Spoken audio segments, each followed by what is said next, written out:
Assalamualaikum warahmatullahi wabarakatuh. Perkenalkan, saya Jessica Chelsea Gracela, absen 14, dan teman saya, Harita Naya Putri, absen 24. Kami di sini akan menjelaskan mengenai pariwisata. Yang pertama, yaitu definisi pariwisata.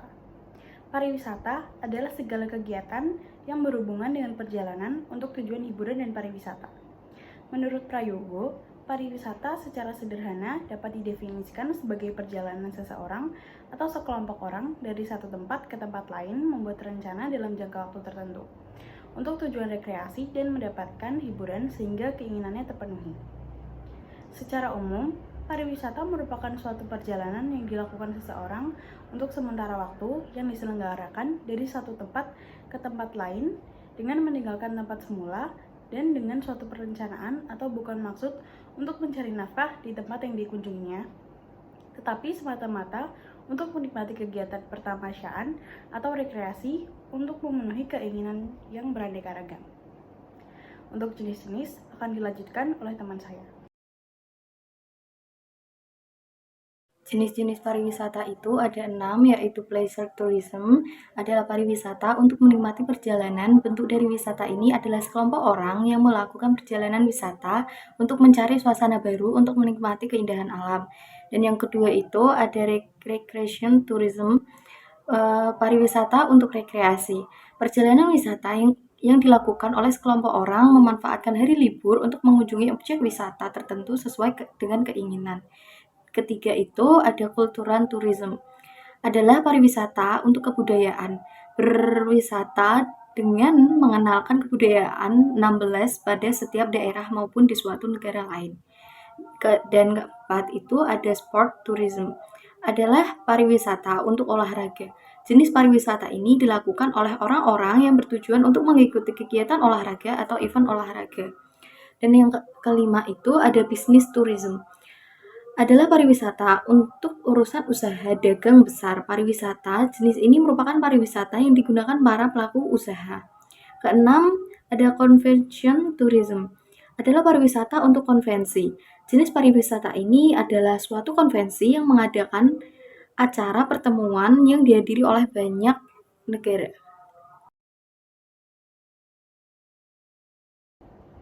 Yang ketiga, yaitu klasifikasi pariwisata. Yang pertama, pariwisata etnik, yaitu perjalanan untuk mengamati perwujudan kebudayaan dan gaya hidup masyarakat yang menarik. Yang kedua, pariwisata budaya, yaitu perjalanan untuk meresapi atau untuk mengalami gaya hidup yang telah hilang dari ingatan manusia. Yang ketiga, pariwisata rekreasi, yaitu kegiatan pariwisata yang berkisar pada olahraga, menghilangkan ketegangan dan melakukan kontak sosial dengan suasana santai.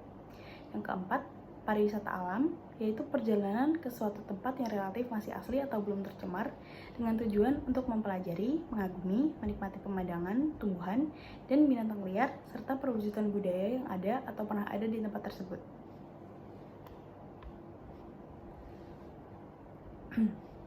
Yang kelima, yaitu pariwisata kota, yaitu perjalanan dalam suatu kota untuk menikmati pemandangan, tumbuhan, dan binatang liar, serta perwujudan budaya yang ada atau pernah ada di tempat tersebut. Keenam, resort city, yaitu kota atau perkampungan yang mempunyai tumpuan kehidupan pada persediaan sarana atau prasarana wisata, yaitu penginapan, restoran, olahraga, hiburan, dan persediaan tamasya lainnya. 7. Pariwisata agro, yaitu merupakan perjalanan untuk meresapi dan mempelajari kegiatan pertanian, perkebunan, peternakan, kehutanan. Jenis wisata ini bertujuan mengajak wisatawan memikirkan alam dan kelestariannya. Dampak pariwisata ada dampak positif dan negatif. Yang pertama di bidang lingkungan, dampak positifnya melestarikan lingkungan, menumbuhkan suasana hidup tenang dan bersih, meningkatkan kesegaran fisik dan mental, jauh dari polusi, santai, dapat mengembalikan kesehatan fisik dan mental. Dengan demikian, pembangunan pariwisata merupakan salah satu cara dalam upaya untuk melestarikan lingkungan. Selanjutnya ada memperoleh nilai tambah atas pemanfaatan dari lingkungan yang ada.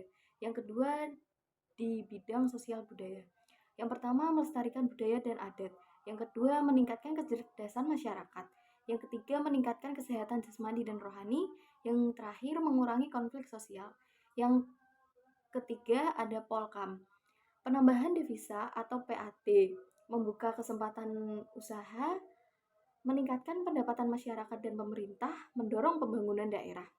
Dan yang terakhir ini dampak positif di bidang internasional. Yang pertama, mempererat persatuan dan kesatuan di bidang PBB. Yang kedua, menumbuhkan rasa memiliki dan kecintaan terhadap antar negara yang bekerja sama. Dan yang terakhir, memelihara hubungan secara baik secara internasional. Dan dampak negatifnya di bidang lingkungan, terjadinya pengerusakan lingkungan baik karena pembangunan pemasaran dan sarana pariwisata maupun karena ulah pengunjung atau tangan jahil orang yang tidak bertanggung jawab. Yang selanjutnya ada bidang sosial dan budaya. Penduduk khususnya remaja seringkali terpengaruh pola hidup pariwisatawan yang tidak sesuai dengan budaya dan kepribadian bangsa kita sendiri. Yang ketiga ini ada Polkam. Harga barang dan jasa pelayanan menjadi naik karena banyaknya pengunjung atau pariwisata yang dianggap selalu membawa uang banyak. Harga tanah naik akibat dari banyaknya para investor yang memerlukan tanah untuk pembangunan hotel dan sarana pengunjung industri pariwisata. Dan yang terakhir, internasional.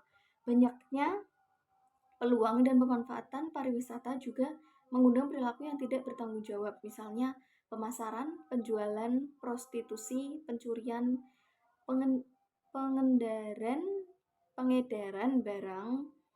barang terlarang, penipuan, dan lain sebagainya.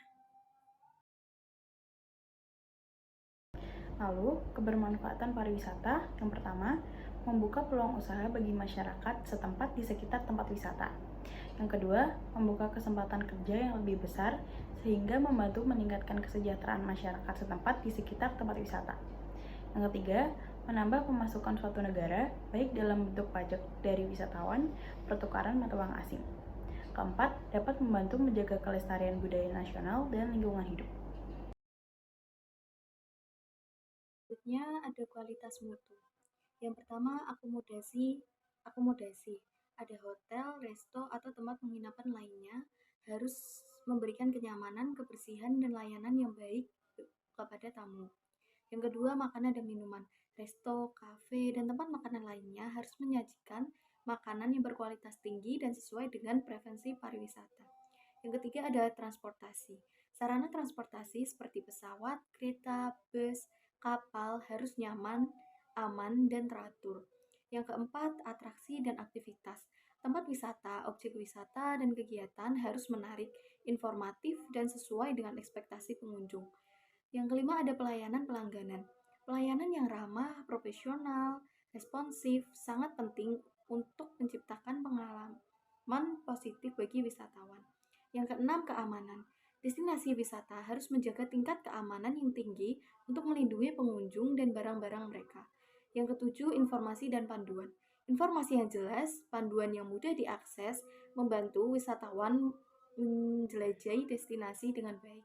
Yang kedelapan, kebijakan lingkungan.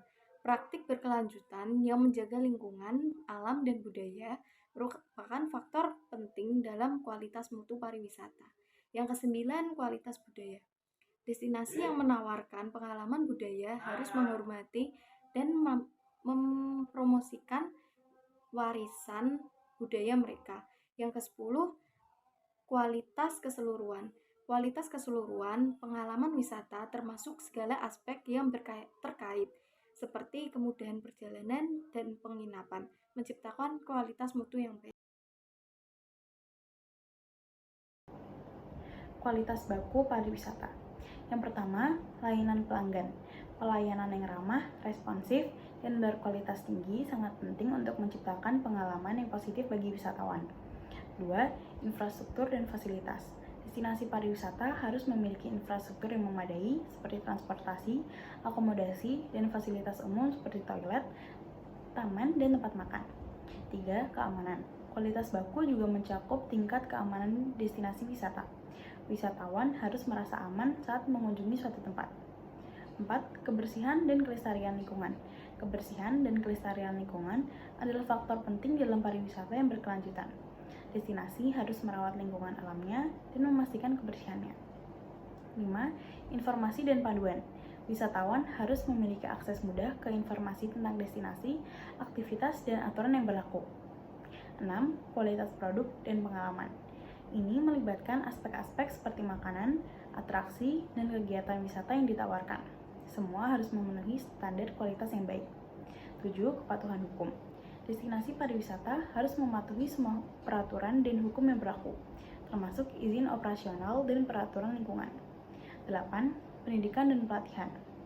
Pelatihan karyawan dan penduduk setempat yang terlibat dalam industri pariwisata sangat penting untuk meningkatkan kualitas layanan. Memastikan kualitas baku dalam pariwisata adalah kunci untuk menjaga keberlanjutan dan daya tarik destinasi wisata. Ini membantu menarik lebih banyak wisatawan, meningkatkan perekonomian lokal, dan mempromosikan pariwisata yang bertanggung jawab. Contoh wisata alam Indonesia yang pertama itu ada Diamond Beach, Nusa Perindah. Salah satu pulau di Indonesia yang memiliki pemandangan alam yang luar biasa indah. Banyak pantai-pantai indah yang ada di pulau yang terletak di sebuah tenggara Bali ini. Salah satu yang memiliki pemandangan alam terindah adalah Diamond Beach. Lokasi sekitar 45 menit perjalanan menggunakan kendaraan dari Pelabuhan Banjarnyuh yang merupakan pintu masuk dan keluar pulau ini. Waktu terbaik untuk mengunjungi Diamond Beach adalah pagi hari, sebab tempat wisata ini bakal ditutup pada 18 Wita. Selain menikmati keindahan pantainya, kamu juga bisa menemukan banyak spot foto mulai dari tangga sebelum menuju pantai hingga pinggir pantainya. Contoh kedua wisata alam Indonesia yaitu Raja Ampat dari Papua Barat. Kepulauan yang masuk dalam wilayah Papua Barat ini merupakan salah satu dari 10 tempat menyelam dan snorkeling terbaik di dunia. Kamu bisa mengeksplor semua pulau yang ada di Kepulauan Raja Ampat, antara lain Pulau Waigeo, Misol, Salawati, Batanta, dan deretan pulau kecil lainnya. Semuanya memiliki pemandangan yang indah. Raja Ampat memiliki keindahan pemandangan bawah laut yang menakjubkan. Selain itu, pemandangan indah dari pantai, teluk-teluk, serta pemandangan alam lain juga tidak membuat bosan ketika dipandang terus-terusan. Dan yang terakhir itu ada kesimpulan. Pariwisata bukan hanya tentang liburan dan rekreasi, tetapi juga memiliki dampak yang signifikan pada ekonomi, sosial, budaya, dan lingkungan. Industri pariwisata mampu menciptakan lapangan kerja, meningkatkan pertumbuhan ekonomi, mempromosikan pemahaman lintas budaya, dan memberikan kesempatan untuk melestarikan lingkungan alam. Namun, kita juga melihat bahwa pariwisata dapat menyebabkan masalah seperti overtourism dan kerusakan lingkungan jika tidak dikelola dengan baik. Pengelolaan pariwisata yang berkelanjutan dan bijak menjadi kunci untuk memaksimalkan manfaat positif sambil meminimalkan dampak negatif. Ini melibatkan kerjasama antara pemerintah, industri, dan masyarakat. Perlu adanya perhatian khusus pada pelestarian budaya, lingkungan alam, dan berkelanjutan ekonomi dalam pengembangan pariwisata.